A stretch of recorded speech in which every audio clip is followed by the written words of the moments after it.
Hey folks, welcome back to the Carl Zahn Show. This is the post-presidential debate episode. Now, for those of you who are regular watchers, I know what you're thinking and I know what you're waiting for. I made a foolhardy wager on this show several episodes ago because I was cocky and confident that the presidential debate was not going to happen, that Joe Biden was not going to show up. And I promised that I would eat an ant live on this show if the debate actually happened and Biden showed up. I know you're all very excited, and I know you're already wondering why there's not a silver tray here with a little lid on it, and I take the lid off, and there's a little ant in the middle of it with a stick of celery, or why I don't have an ant in a little jar here waiting. I know you're all disappointed. I'm not going to eat an ant because I feel that Joe Biden did not show up, and I know that's kind of a limp technicality to back out of eating an ant. And the other issue is, and probably more important, somehow word about this ant eating thing got out, and we have about at last count, 212 PETA protesters outside the studio. I couldn't even park in my usual spot. I had to park 2 blocks away and walk here, and I had to do it in a disguise because they're waiting for me, and people are already calling me Carl Zahn the Anteater, Carl Zahn Ant Killer, Carl Zahn Insect Racist, all kinds of things. It's actually ruined my life, and I've had to hire security. So I'm not going to eat an ant. The whole ridiculous thing has turned my life upside down. Of course, it was a joke at the very beginning. I just felt confident that the debate was never going to happen. And then I had someone else who said they thought I was going to eat an anteater on the show, which of course is absurd. An anteater is the size of a St. Bernard. It's an animal. So how would I eat an anteater live on this show without field dressing it right here in the studio on the carpet and having a big, bloody, gory scene? So you can call me whatever you want, but you people are sick for anticipating this show and me eating an ant so that you could indulge whatever distorted fetishes you have watching the show every week, not the least of them, by the way. So the presidential debate, epic fail. I stand by my premise that Joe Biden did not show up at the debate. I don't know who that was or what that was, or if it was a hologram or something that Disney created. It seemed like a little bit of what I would expect to see at the Hall of Presidents at Disney. Pretty lifelike from a distance, little messed up on the speech, but it did seem kind of robotic at times. And so this was such an epic disaster for the Democrats. It's hard to even get your head around it. This is Joe Biden after a week of prepping with 16 or 20 advisors at Camp David. This is what we got. This was the brushed up Joe Biden. I think they must have picked up the wrong prep manual at Camp David and been studying from the How to Have an Epic Disaster Presidential Debate manual by accident, because you literally, that looked like they trained for a week on how to have Biden be an epic disaster, right? So first, come out, shuffle out to the stage, talk in this raspy voice. He sounded like Marlon Brando in The Godfather, for God's sake. I was wondering, like, what was going on, you know? You come to me on the day of my daughter's wedding. So the first 30 seconds, all I'm thinking is, he has 89 and a half minutes to go. This is going to be brutal. And it was. I don't know how anybody comes out thinking, other than the Kool-Aid drinkers, that Joe Biden, there are 33% of the people think Joe Biden won that debate. It was an epic disaster. Thank God that CNN hosted this and that Biden and CNN constructed all the stupid rules about this debate with no audience, muting the microphones, the whole way it was laid out. because if Fox or Newsmax or any conservative outlet had hosted this, the Democrats would be crying like hyenas right now over the construct and the rules and how it was designed to make Biden look bad. And then on top of that, through the whole debate, they're showing the two, Trump and Biden, side by side, full screen. So you're watching Biden while Trump is speaking, and that may have been the worst part, was him going into these vacant stares, S-T-A-R-E, and as he is wont to do, but having that visual while Trump was speaking side by side, I mean, God, it almost seems like it was designed to make him look weak and incompetent. So, I've spoken before on the show about just how it goes against the grain of my instinct to mock elderly people. Anyone who's in decline like that, cognitive decline, it's sad, but I just can't muster up that Christian side of myself for the Biden family because they're so corrupt and pure evil. And I have to think more and more that Dr. Jill Biden is behind this. Like, who put your husband out there like that? Who let your father go out there like that? I just think they love the power, they love the money, they love the lifestyle. She loves being able to take Air Force One back from Paris just to attend court for her son for one day at a ridiculous millions of dollars to the taxpayer, and doesn't even consider a thing, doesn't even consider it for a minute. I just maintain they're horrible people, a horrible family, and because of that, I'm unable to muster up any sympathy for Joe Biden. So the debate was clearly an epic fail for Biden. I thought Trump did very well. Of course, the spin right now is that Trump just lied for 90 minutes. I didn't see any out-and-out lies in what Donald Trump said. It's his usual stuff. Certainly all this stuff about his presidency and inflation being where it was when he left office, and the economy being where it was when he left office, and the fact that there were no wars under his presidency. I don't know, it seemed mostly factual to me. But what I think was best about Trump's performance is that he tethered himself and did not mock Joe Biden in any appreciable way. He could have had an absolute field day with that. And I don't think that would have served him well or the country under the circumstances. People were saying that Trump looked tired. Well, he should be tired because he campaigns. I mean, the guy just is up like 24 hours a day and campaigns 7 days a week. But I don't think he was tired. I think he was disengaged.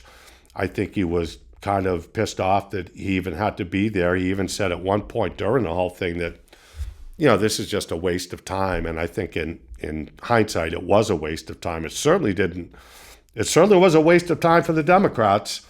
And I don't think Donald Trump got hurt. So all this talk that the Democrats have had about these Biden videos that we're seeing being a cheap fake, and they've been put out by Republicans, and they're doctored, they're taken out of context. Excuse me. Clearly untrue. The cat's out of the bag. This was live. 90 minutes, live, undoctored, and they can't back out of it now. It's inescapable. We saw what we saw. Everybody saw it live. Everybody knows now that the party is in full hysteric meltdown mode over what to do and how to replace Biden. Can they replace Biden? Will he step down? Excuse me. I don't think he will step down. This is the one thing they forget. And remember, these are all the same people freaking out now that forced Joe Biden down our throats, maintained that he won this election fair and square, and I think that's still a dubious claim at best. These are the people that wanted Joe Biden and were so proud of Kamala Harris, the diversity hire. They forced these people upon us, and I have to say, that there's something kind of delicious about watching these people being foisted upon their own petard. It's like they designed and built their own guillotine, and the other night they stuck their head in and pulled the rope. I mean, it's kind of brutal, but it's fun to watch because this is what they want. And we were all told that, the adults were in charge when Biden got elected. They have boxed themselves into such a tiny corner now that they can't get out of. It's just kind of amazing, This is like the political equivalent of a fly strip, those little sticky things you hang from your light and then the flies get stuck to it. That's what this is, like one big fly strip for the Democratic Party. They can't get rid of Kamala Harris without looking like fools or racist or gender phobes. They can't get rid of Joe Biden because the one thing they forgot about him is that he's not going to step down. He's a stubborn, arrogant prick. The only one who can get Joe Biden to step down, unfortunately, would be Jill Biden. I don't see that happening.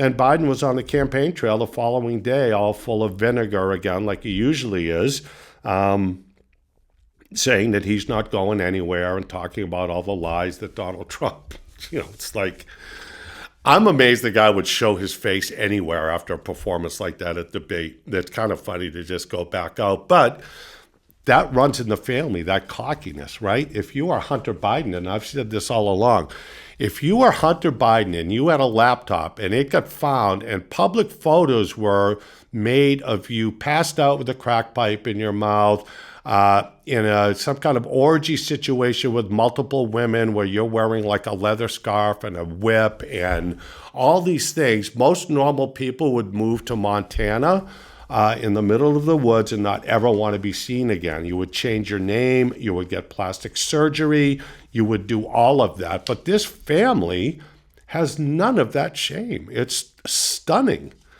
Hunter Biden especially, it's like, no, not bothered by it at all. And I think the apple didn't fall far from the tree, if you get my drift. So it just couldn't be any more fascinating. This was historic, what we saw the other night.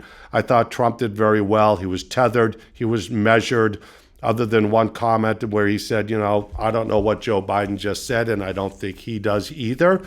That was as nasty as it got. And in a lot of ways, Joe Biden came out looking like the bully, oddly enough, in that. Mentioning this ridiculous story about Trump being at Normandy and saying he wasn't going to go visit a military cemetery because they're losers and suckers. That's been discredited by people who were there. And I mean, come on, does that sound like something a president would say, even Trump, when, visiting Normandy? It's just amazing how they keep pulling out all these same stories and same stuff that's been discredited and thinking that it's somehow going to hold water now. So it was kind of fascinating watching the different Joe Bidens in the course of that debate. As I said, he came out kind of like Marlon Brando, very raspy, disjointed. Then he went into this little period of kind of speedy talk, almost like an elderly Robin Williams as Mork from the old Mork and Mindy show. And then he went back into his usual just trailing off, completely forgetting things. The kind of highlight of that whole debate where he was talking about something and then he just trails off, completely goes away, and then he comes back and goes, but we finally beat Medicare. It's like totally disjointed, out of left field, means nothing. I mean, it's utterly shocking. And if it wasn't for the fact that we're so used to Joe Biden now being a complete pinhead, I mean, people would be marching in the streets today going, we're in danger. The whole world watches this. This is our leader. This is the guy with the proverbial finger on the nuclear button. It's just shocking. Oh, my God. So Trump came out tall on that one. No surprise at all. Trump, who did no prep at all for the debate, by the way, because like he said, someone asked him that when he was in Philly and he was visiting a Philly cheesesteak store. And he was in there for 30 minutes, 45 minutes, signing hats, signing pictures, talking to people. And someone asked him if he was going to prep for the debate. And he said, this is my prep. I'm out campaigning. I'm talking to the people, seeing what's on their mind. And I think that's a good approach. He certainly didn't, spend a week in lockdown. And the fact that that was Joe Biden after a week of intensive preparation, I don't know. People should be alarmed. It's really crazy. Steve Bannon off to jail Monday. Steve Bannon kind of took over Breitbart News after Andrew Breitbart died suddenly at a young age. And of course, Bannon has been very close to Trump. He's been an advisor to Trump.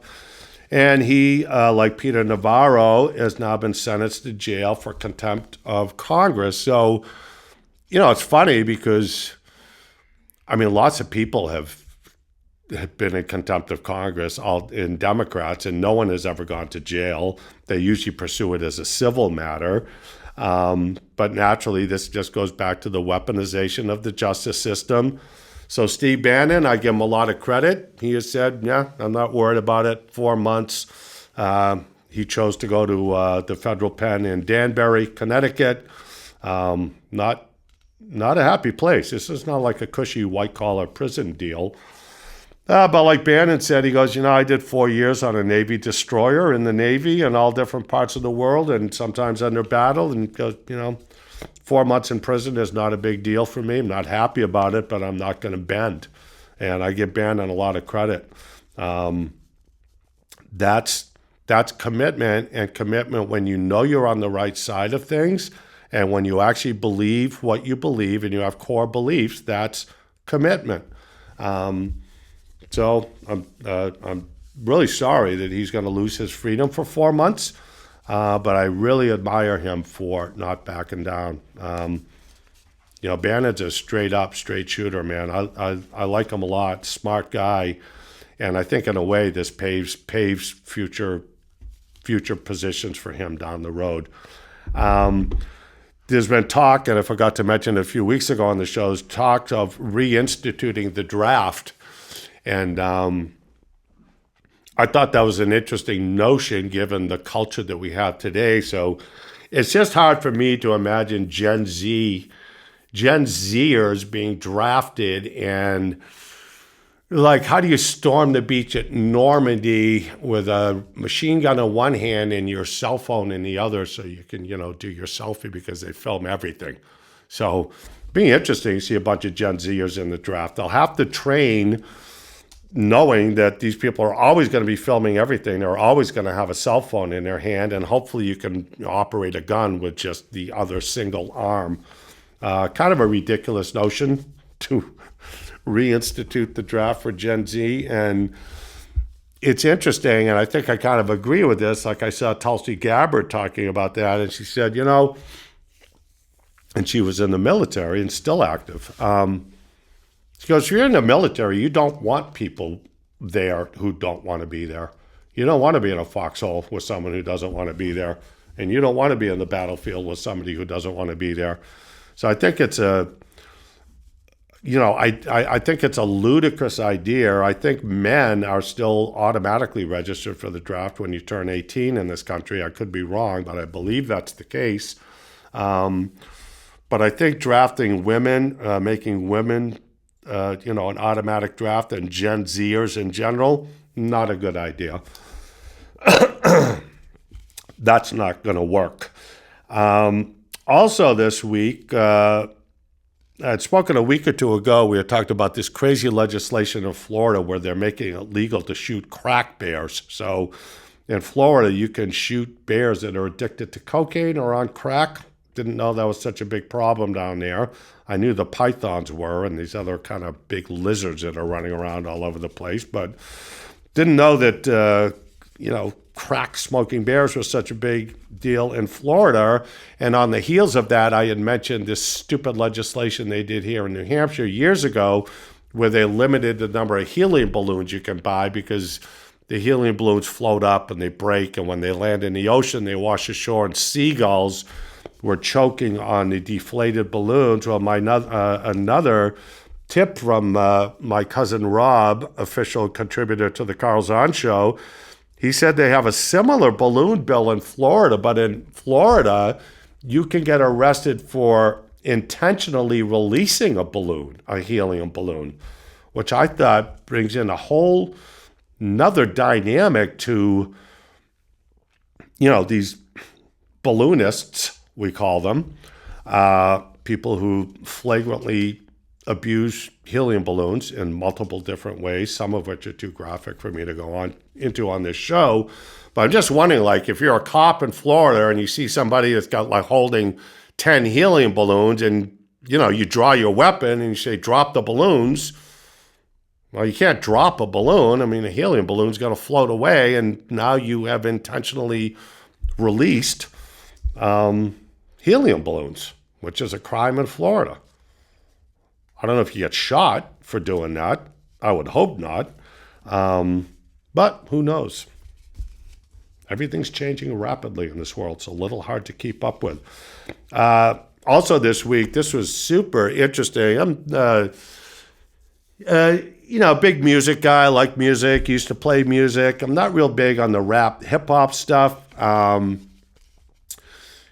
liked me a little Kanye West at times, or maybe a little Snoop Dogg. But then I saw this new hip-hop duo last week. It was just phenomenal, like blew me away. It's Run AOC and Jamal Bowman. I hadn't heard of these two before, but they did a little concert in Park in the Bronx, and this AOC, man, she is something. She comes running onto the stage like a spider monkey on Adderall, and she's hopping all over the place, and then she takes her hair bow out. She's fluffing her hair all around. She's stomping around, and she's telling the crowd, are you ready to fight? Are you ready to fight? And then this guy, Jamal Bowman, comes out, like super huge black dude. He's got his sleeves rolled up, and big fat arms, and he's dropping F-bombs and expletives all over the place. And, hold on. My producer, what? Oh, I'm sorry. It's AOC is a congresswoman, and Jamal Bowman is a representative. He's the guy who pulled the fire alarm during a congressional session to divert a vote. I thought they were new hip-hop artists. Well, that's what it's like being 66 years old, and, there's a little Biden in all of us, especially when you get up in your 60s. I think I'm still relatively lucid, but I missed that one by a mile. I thought that they were a new, like, Snoop Doggy Dog or whatever his name is. I thought it was like a new hip-hop thing, because it certainly didn't seem like a political speech to me. So I just kind of automatically assumed there was a new hip-hop rap team with no percussion and no musical instruments. But hey, that's not new. There's a lot of rap that has no instruments now. It's just kind of a jump around like a spider monkey on Adderall type thing. So anyways, I am sorry to have disappointed all of you for the ant thing. I know I'm going to get a lot of blowback over this. Feel free to comment in the comment section. I do hope you like and subscribe and share the show. We're trying to grow the channel. And, I suppose if enough of you complain, I will reconsider eating an ant or some insect. Not an anteater. I've already said I'm not going to eat an animal that size. So if you're going to suggest that I eat an animal on stage, like if we're going to go from insects to animals, I am going to ask that you keep it to something, poodle size or smaller, please. I suppose we could spread a tarp in here, and, I've hunted a few times, and I suppose I could field dress something here if I had to, and take a bite. So sorry to disappoint you all on the crunchy ant thing. I am standing behind my position that Joe Biden did not show up at the debate. For all intents and purposes, the debate did not happen. Something happened. We just don't know what it was yet. Keep the blue side up, and we'll see you next week.